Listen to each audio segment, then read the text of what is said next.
Chag Sameach, everybody. This week it is going to be the fantastic festival of Pesach. Pesach actually comprises of one of three of the Shalosh Regalim, the three pilgrimage festivals, which we learn about inside the Torah. There's naturally Pesach, which is going to be this week.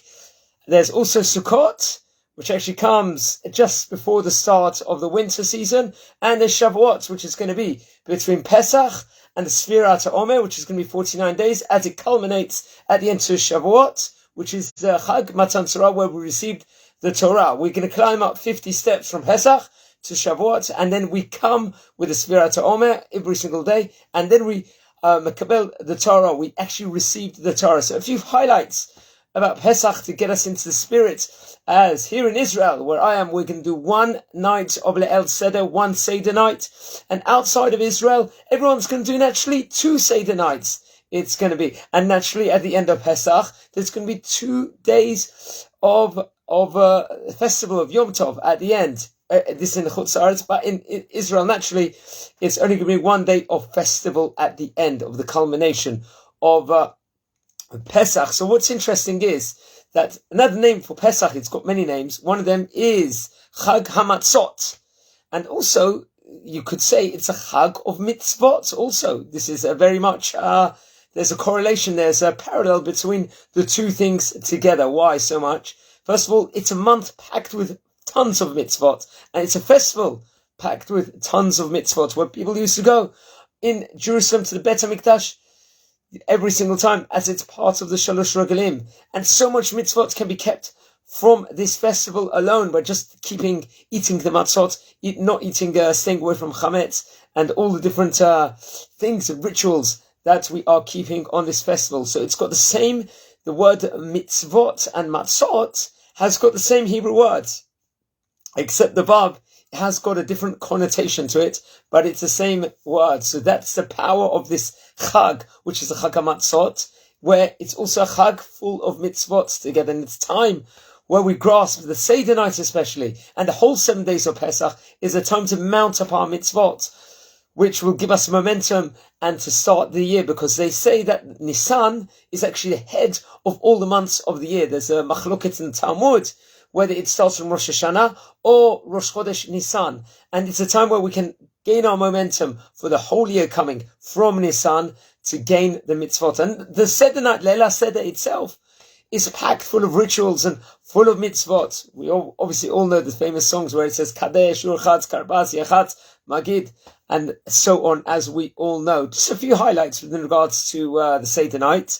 Obviously, they say that one should obviously come with a te'avon, with some sort of a lust for food as the night progresses, because people have got to eat the quota of matzot, which they have to do. And throughout the night, there's so much matzot that we've got to eat that one should not satiate themselves earlier and should come in with a very great appetite for the night itself. Very interesting also, it's very important, ideally, that we drink the 4 cups of wine will be actually red wine, not necessarily grape juice. It's better to drink red wine. Obviously, health reasons and everything else will obviously determine whether one can drink dry red wine or not. However, ideally, one should also do this on the Seder night. That's another tip for the night itself. It's a night. One of the things of the night, it's for the children. We've got to keep them engaged. It shouldn't be the father over here just lecturing everybody non-stop. It's got to be engaging. It's got to be interactive. The Pesach night, the Seder night, especially if one's got kids. One has got to engage the kids the whole time. Back in the day, it used to be that they used to give egozim, nuts, and different kind of delicacies to the children to keep them entertained throughout the night, to keep them asking questions, especially as we progress the Seder night, especially during the Maggid part of the Seder, where we ask and relate over of the Seder, all the going-ons that happened in Egypt as it came to the culmination of the Kriyat Yam Suf, the breaking of the sea, and when Am Yisrael were able to actually enter the wilderness and progress into Eretz Yisrael, which took 40 years. However, the children, we've got to keep engaging them. We've got to make things funny. We've got to make things interesting. Nowadays, giving nuts and candies and all nuts, all those things, it's not maybe as appealing as it once was. back inside the day. So now we give chocolates or sweets or candies to them, or even presents we could give. That's one thing I remember my brother-in-law usually was doing when we all got together in the Seders last few years here in Israel. That's something what we should do. Also singing, that's part of it. We see towards the end, the culmination, there's going to be the Hallel as part of the Seder Night, where we sing the praises to Hashem, where we sing all the different songs, which very much it is recommended to get into. And singing also brings a simcha, brings more the simcha in the night. And they say that when one is keeping things b'simcha, it's got much more value than when one is keeping the rituals in a regular way. So it's very important that we're singing through the Leila Seder throughout the night, especially towards the end of the night. There's all the famous songs of Echad, Mi Odeya, Echad, Ani Odeya, Echad, Elokenu, Elokenu. All these different songs, Chad, Chad, Ya, and as that's towards the culmination night. Another interesting thing is the Afikoman. One should get the kids, especially if they've got kids, or entice them, encourage them to hide it, to snatch it and hide it, and give presents, because it's something the kid is going to get excited for the whole night. It's going to be an extra incentive to maximize the night, because we always know that we're in a generation now where, especially kids, they can't do things, just through the rituals. They need another motivation to keep them motivated, and it's something that is going to keep them appetized and incentivized, and it will help them remember the night, all the different motions of it. Very, very important also, if people have kids, to try and get them to sleep a few hours in the day, because we want, and it's also important if parents find it difficult in the nighttime to stay up till late on a regular night.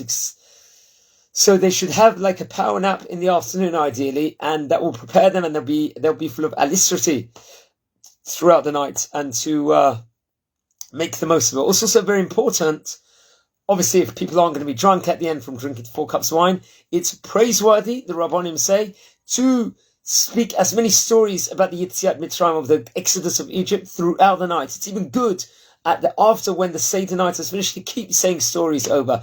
Even if one is not with their family at the end, stay up that extra half an hour or an hour and learn more within regards to the exodus of Egypt, the Yetziat Mitzrayim, and everything else, to keep the person.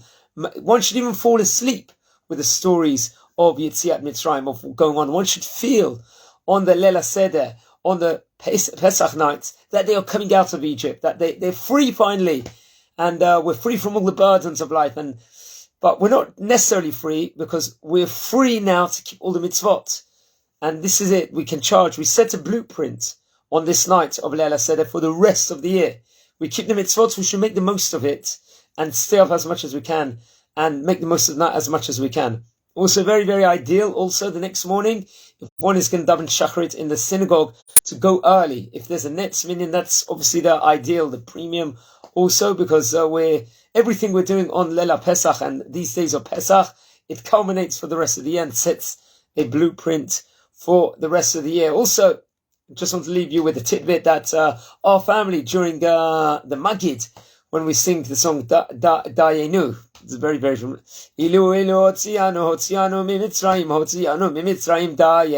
Our family is from Iran originally, so there's a Persian custom where people take the spring onions and they sort of like lash it onto the other people in the Seder table. Obviously not too hard, just as a symbolic gesture, but that's a Persian minhag. Also, guys, if you want to read up about it, it's worth looking up about it also. Other highlights within regards to the Leila Seder is just having the matzah, having the charoset over there. What's the charoset? Another tidbit over here, which we will have to incorporate in our foods with the different lettuce and everything else, and we'll have it with the matzah.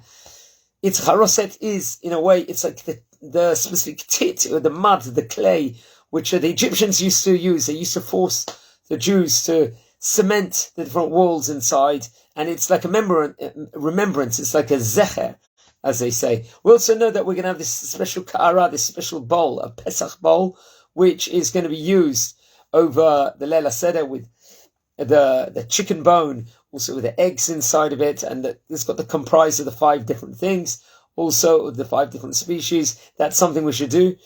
Everything we have for the Leila Seder should be beautified also. We should have the most expensive cutlery out for the year. We should push the boat out with regards to foods, get the fanciest foods. There's going to be the Shulchan Aruch after the Maggid. There's going to be the festive Pesach meal. Naturally, people might not be so hungry on the day because we'll be able to have so much matzah, but we should have ideally the basar, meat, actually red meat ideally, within regards to the meal as an extra thing, because there's no joy, because Pesach is a proper joyous festival, and Chazal, the Rabbonim, tell us that real joy is acquired with yayin, wine, which naturally we all have to drink the 4 cups, but also it's good to have basar also, to have the meat also. And we sing all the songs also during the meal, and we talk as much Torah as possible within regards to Yetziat Mitzrayim, within regards to exodus of Egypt, and everything else. So these are just a few highlights in regards to Leila Seder. Pesach is a time where we should spend time with our families. We should spend a lot of time with our kids, with our wives. It's a time of Shalom Bayit and everything else. A time where the spirit of Omer started. And remember, guys, we start counting the Omer also after Pesach, after the first night of Pesach. Also something that we should remember. And guys, I want to wish you all a Chag Sameach, Be'ezrat Hashem Yitbarach.